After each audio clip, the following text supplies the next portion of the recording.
perlu. Jadi sumber daya manusianya, terutama ya buat karyawan ini, itu harus diperhatikan. Makanya ada fasilitas kesehatan, kemudian ada pengembangan apa ya, misalnya ada pengembangan kepribadian buat ini, terus ada pelatihan apa yang pokoknya bagus untuk karyawannya, itu juga perlu. Kemudian untuk merencanakan sesuatu harus melihat jauh ke depan. Gitu. Jadi kemungkinannya itu yang dipertimbangkan itu harus yang beberapa tahun berikut lagi, jangan melihat sekarang. Oh sekarang ini apa ya misalnya? Ada yang bisa kasih contoh nggak? Melihat jauh ke depan.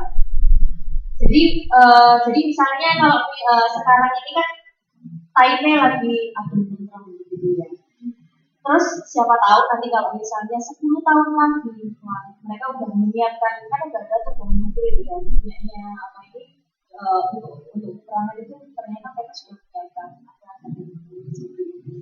Nah, jangan dipikirkan untuk yang sekarang aja, pikirkan juga 10 tahun ke depan. Barangkali nanti kalau misalnya ada itu, ini contohnya jelek banget sih, lamaran aku sendiri ya ini juga. maaf, pokoknya intinya harus melihat kemungkinan dari ini jadi galau, maaf loh ya, nggak kayak gitu. Ya intinya melihat jauh ke depan lah, kemungkinan beberapa tahun kemudian itu harus dipertimbangkan, nggak bisa cuma melihat kemungkinan sekarang aja. Terus prinsip yang berikutnya adalah merupakan bagian yang integral dan mendukung pembangunan. Kemudian harus memperhatikan pengembangan kualitas, entah itu kualitas dari karyawannya atau bahkan produk. Kalau misalnya itu perusahaan ini ya yang menghasilkan produk ya bukan jasa, atau jasa juga harus memperhatikan kualitasnya. Misalnya di mana nih ya? Namanya apa sih di sini perusahaan yang terkenal yang biasanya dipilih atau di pabrik lah, atau di indeks misalnya. Ya nggak cuma ngomongin soal pekerjaannya ini mau ulet, terus habis itu ramah, melayani pelanggan, nggak cuma itu aja, tapi kualitas bahannya ini juga harus diperhatikan. Jangan sampai ada mie Indomie yang kadaluarsa atau ada barang yang pecah di sebelah sana, nggak boleh. Kemudian prinsip yang berikutnya harus menyusun konsep, susunan, tujuan, metode, dan mengimplementasi menggunakan pendekatan interdisipliner dan keterpaduan. Ya, jadi untuk menyusun ini semua konsep, susunan, tujuan, metode yang biasanya dilakukan di awal ya untuk menyusun metode terus tujuan perusahaan.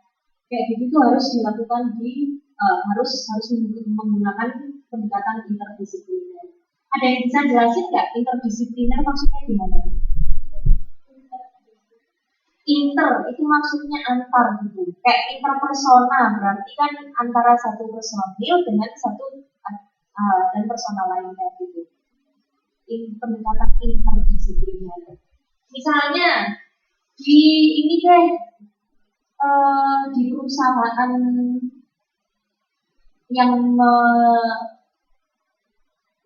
yang menghasilkan sebuah produk makanan gitu. Atau apa ya, atau di kampus gitu aja namanya, atau di kampus gitu. Kalau misalnya saya mau membuat susunan apa ini, siapa yang jadi tutornya, siapa yang menjadi presidennya misalnya, terus tujuannya nanti itu membentuk mahasiswa seperti apa, terus dengan menggunakan metode seperti apa, itu harus menggunakan pendekatan interdisipliner yang kayak gimana? Bisa jelasin nggak?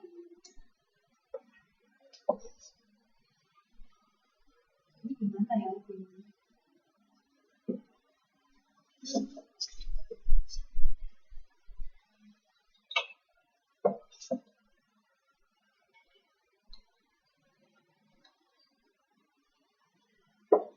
Ada yang sudah nemu?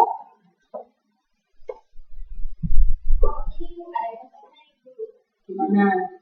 Pendekatan inti adalah pendekatan dalam pengungkapan suatu masalah dengan menggunakan tinjauan sebagai upaya yang relevan atau tepat secara terpadu. Dalam pengungkapan masalah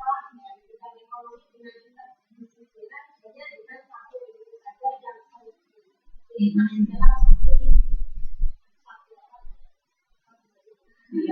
Jadi kalau misalnya diterapkan di dalam ini, contoh yang konkret, misalnya kayak gimana, Pak? Dalam lingkup kecil yaitu rumah tangga, kan tidak sedikit para rumah tangga mengalami permasalahan ekonomi khususnya pada masalah kemiskinan. Yang cara pemecahan masalahnya dengan salah satunya mencari pekerjaan yang menjanjikan, bekerja keras dan tidak putus asa, tidak boros dalam artian tidak bisa makan daripada diam, bisa pengeluaran daripada pendapatan. Tidak ada. Berarti belum ngasih contoh ya ini ya, cuma kasih penjelasan ya. Penjelasannya benar itu tadi, jadi nggak boleh memperhatikan satu ruang lingkup aja, tapi ruang lingkup yang lain itu juga harus diperhatikan gitu. Tapi harus yang serumpun. Nah, contohnya gini, misalnya ngomongin soal dalam sebuah universitas gitu ya, misalnya atau membangun sebuah bisnis lah. Dalam sebuah bisnis pertama yang muncul apa? Ngomongin soal apa? Ilmu apa deh? Baik. Pemasaran atau apa yang pokok-pokoknya misalnya kayak ekonomi, ya udah saya sebutin ekonomi.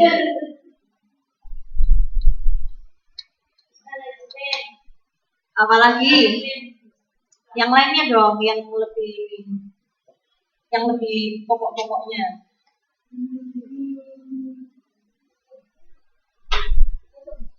Boleh, bisa jadi nulis manajemen atau yang lainnya, tapi ini lingkarannya cuma 3, jadi saya mau bikin yang lebih pokok lagi.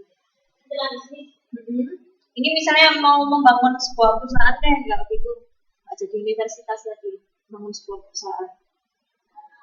Ekonomi, jadi pemilik perusahaannya itu kan harus ngerti kan, jadi dia punya modal tapi nggak bisa cara menggunakannya ya percuma, makanya dia harus tahu ilmu ekonomi.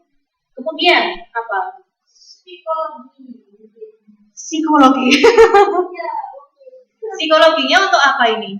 Itu untuk mengerti tentang orang lain agar dia itu tertarik dengan kita.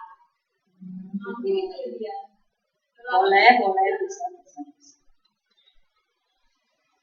Terus habis itu yang lainnya apa? Ini penting banget. Demografi itu nanti masuk dalam ilmu yang lain. Yang sedang kita pelajari sekarang apa? Mbaknya jurusan apa? Nah, saya benar komunikasi.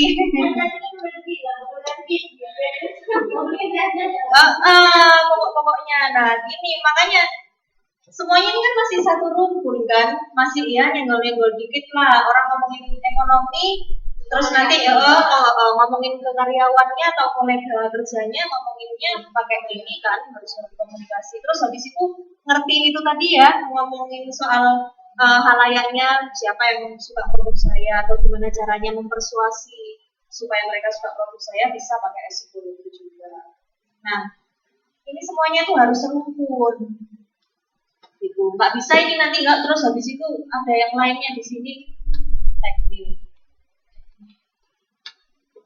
Ini ngomongin lain lagi, ini nanti mungkin kalau misalnya dipecah satu-satu mungkin bakal nyenggol sini. Tapi untuk pertama kalinya membahas ini tadi harus sama kayak ilmu komunikasi kan. Ilmu komunikasi kan juga interdisipliner. Jadi dia nyinggung apa aja ya? Ada sosiologi, dia nyinggung antropologi. Dia kan di dalam ini kan juga kita ngomongin sosiologi di dalam komunikasi. Itu yang dimaksud dengan interdisipliner. Kemudian menerapkan asas-asas modern. Jadi harus mengikuti perkembangan zaman. Nah, masih ngomongin asas-asas, dalam sebuah perencanaan ini disusun harus berdasarkan asas-asas yang berikut ini. Pertama, objektivitas. Jelas lah ya, nggak boleh subjektif. Misalnya menurut pemikiran dari pimpinan terus nggak boleh. Harus objektif, kita harus melihat keluar itu yang nyata seperti apa. Gitu. Harus jelas, spesifik berdasarkan data. Kemudian keterpaduan, jelas kita harus memadukan aspek internal juga eksternalnya.